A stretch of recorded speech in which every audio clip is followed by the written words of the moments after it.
हरियाणातील गुरुग्राममध्ये 27 वर्षांची मॉडेल दिव्या पाहुजाची हत्या करण्यात आली। एका हॉटेलमध्ये दिव्याची हत्या करून तिचा मृतदेह विल्हेवाट लावण्यासाठी नेला जात असताना हे प्रकरण उघडकीस आलं। पोलिसांनी आरोपी हॉटेल मालकासह अन्य 2 साथीदारांना अटक केली आहे। नेमकी कोण आहे दिव्या पाहुजा? खून प्रकरणात अटक झालेल्या गुंडांशी तिचा काय संबंध हे आपण या व्हिडिओमधून पाहणार आहोत। नमस्कार, मी प्रणया। आपण पाहताय ट्रेंडिंग टॉपिक्स। चॅनलवरती नवीन असाल तर चॅनलला नक्की सबस्क्राइब करा आणि बेल आयकॉनवर क्लिक करून नोटिफिकेशन्स मिळवा। तर दिव्या ही हरियाणातील गुरुग्राम मधील बलदेव सिंग नगर येथील रहिवासी होती। ती आपल्या गँगस्टर बॉयफ्रेंडच्या मुंबईतील एन्काउंटर प्रकरणामध्ये आरोपी होती। तिचा बॉयफ्रेंड गँगस्टर संदीप गडोलीची 7 फेब्रुवारी 2016 रोजी मुंबईतील एका हॉटेलमध्ये हत्या करण्यात आली होती। दिव्याची गँगस्टर संदीप गडोली सोबत मैत्री होती। 2018 मध्ये दिव्यानं बीकॉम अभ्यासक्रमासाठी महाविद्यालयात प्रवेश घेतला होता आणि याच दरम्यान तिने मॉडेलिंगला सुरुवात केली। तिचे वडील दिव्यांग असून ते भाजीपाला फळ विक्रेते आहेत। तिच्या कुटुंबात एक लहान बहीण आणि आई वडील आहेत।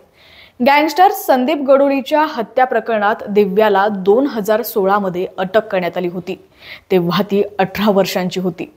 7 वर्ष तुरुंगात राहिल्यानंतर 2023 मध्ये ती तुरुंगातून बाहेर आली। गँगस्टरच्या हत्येप्रकरणी दिव्याच्या आईलाही अटक झाली होती।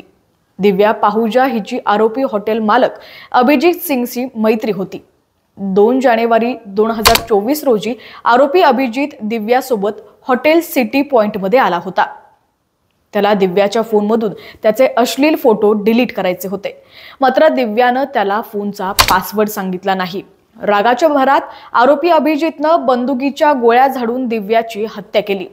नंतर त्यानं हॉटेलमधील साफसफाई आणि रिसेप्शनचे काम करणारे हेमराज आणि ओम प्रकाश यांच्या मदतीनं दिव्याचा मृतदेह BMW कारमध्ये ठेवला। यानंतर आरोपी अभिजीतनं त्याच्या इतर 2 साथीदारांना बोलावून मृतदेहाची विल्हेवाट लावण्यासाठी गाडी त्यांच्या ताब्यात दिली। दिव्याचा आधीचा बॉयफ्रेंड संदीप गडोली हा हरियाणातील प्रसिद्ध गँगस्टर होता। फेब्रुवारी 2016 मध्ये मुंबईत त्याचा एन्काउंटर झाला होता। मुंबईतील एका हॉटेलमध्ये झालेल्या या तथाकथित एन्काउंटर प्रकरणात संदीपची गर्लफ्रेंड असलेल्या दिव्याला अटक करण्यात आली होती। असेच दररोजचे अपडेट्स पाहण्यासाठी ट्रेंडिंग टॉपिक्सला नक्की सबस्क्राइब करा आणि बेल आयकॉनवर क्लिक करून नोटिफिकेशन्स मिळवा। अपडेट रहा।